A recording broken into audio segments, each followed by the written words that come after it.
Welcome children. In this third video on computer application, this video is for class 9 as well as for class 10. So children, we already have discussed about object oriented programming, and we have discussed about all the features, all the principles of object oriented programming.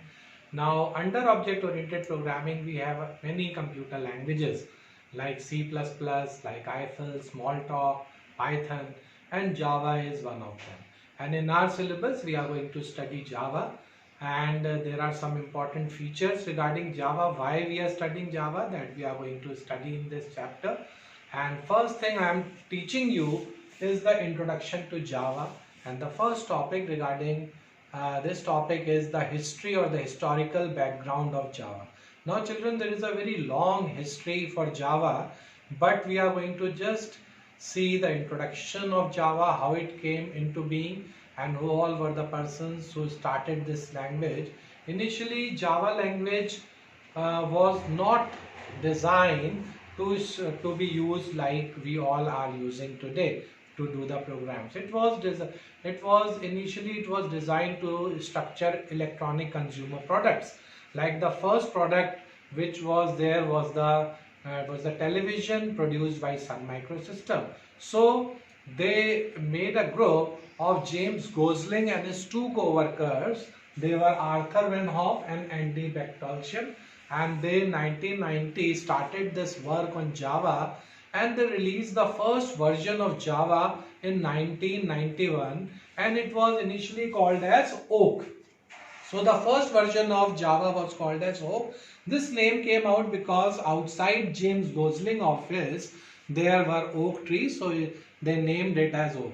But later in 1995, because of some legal issues, this name had to be changed from Oak and it was changed to Java. This name came out from the initials of the workers who were involved in the development of it. Like James Gosling, J was taken from James, Arthur Van Hoff, A and V, they came from this word, and Andy Bechtolsheim, A came. So JAVA, Java name came from James Gosling and his two co-workers. Now children, this Java is a third generation computer language, or it is 3GL.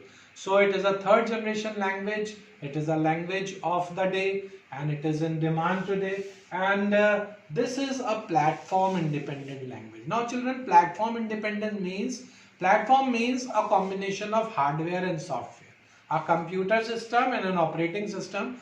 Now this language Java is platform independence, means that it can run on any computer, on any operating system, and that was the need of the hour over there.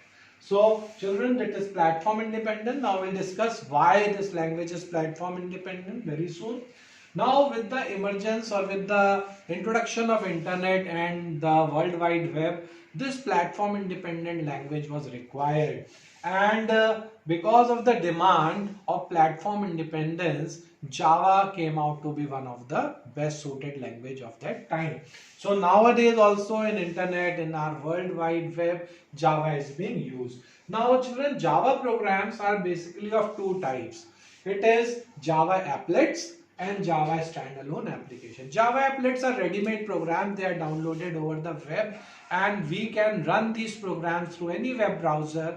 And these programs contains programs like computer games, animations, interactive program, forms to fill data. So these all are the applets. The other is Java standalone applications. These are those programs which we write for ourselves.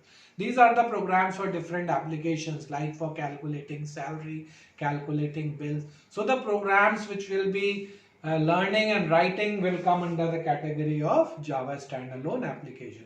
So children, Java program may be a Java applet, it may be a Java standalone application, and it can even be a combination of both these. So this is regarding the introduction of Java. A small history is given. Now children, when we are talking about the introduction of Java, we also see that all the benefits which were there in object-oriented programming, they all are also of Java. That is, Java is light coded language, as we have in object oriented programming. Light coded because it is of using the principle of inheritance. Java is simple because here we are following the concept of modularity. Java is safe and secure because it is following the feature of data hiding through the principles of abstraction and encapsulation. And through Java, one object can interact with another object, and one object interact with another object through messages. So say for example, if we have in a company two departments, say a sales department and a product department or a store department, then there has to be some communication between these two objects. So this is done through message passing. By message passing. So we say that objects can communicate with each other, and we can inherit the other classes also. So all these principles are making Java very strong. And one important thing is Java, that it is a free product, it is an open product, and it is available to us free of cost. So these are the advantages of Java. Yes, now children, we are going to study about the characteristics of Java. What are the important features or the advantages of Java? The first thing is that we say Java is write once, run anywhere, or in short form we say VORA. Write once, run in anywhere means that when you write a Java program on any platform, that program can be transported to any other computer platform without making any changes in the program. Only the Java interpreter is to be changed. So now what Java interpreter and Java compiler means, we'll be discussing it later. So a Java program can be written once and it can run on any environment in different computers. The second is lightweight code. Lightweight code means that a big Java programs can be written by using a very small code or very light code, because we follow the principles of inheritance. So a big program can be written in a very small form, that is lightweight code. The next is security. As I have told you that the Java program is safe and secure from the outside world.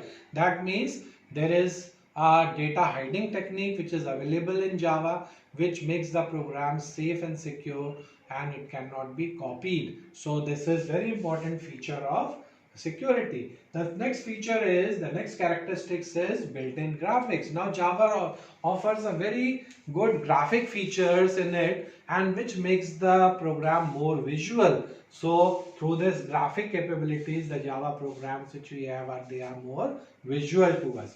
Then it is object-oriented language, or Java language is object-oriented programming. So the programs developed in object-oriented programming are very much close to the real world.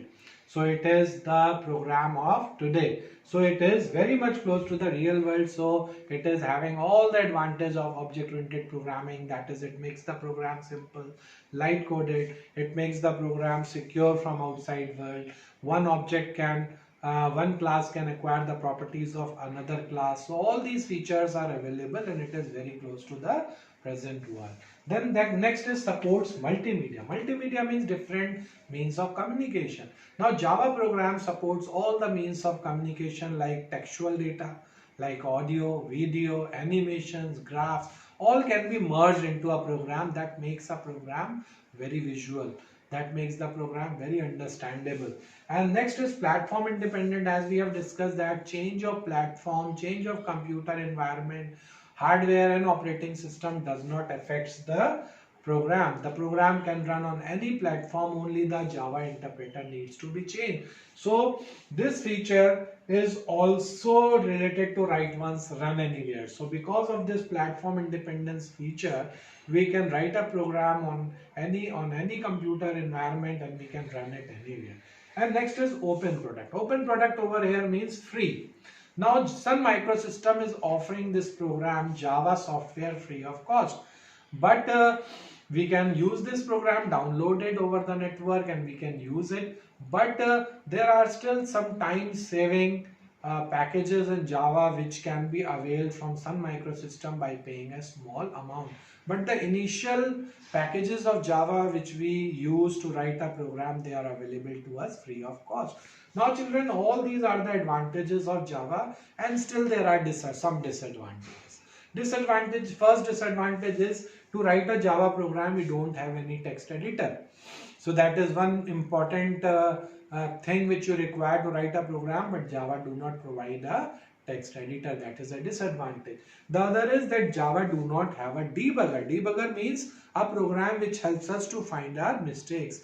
Bug means an error in the program, and debugging means to remove error, and debugger means a program which helps us to find the error. And the third thing is that Java program is not having an output screen to view our results or to view the object. So these are three disadvantages, and these three disadvantages are there for only the beginners.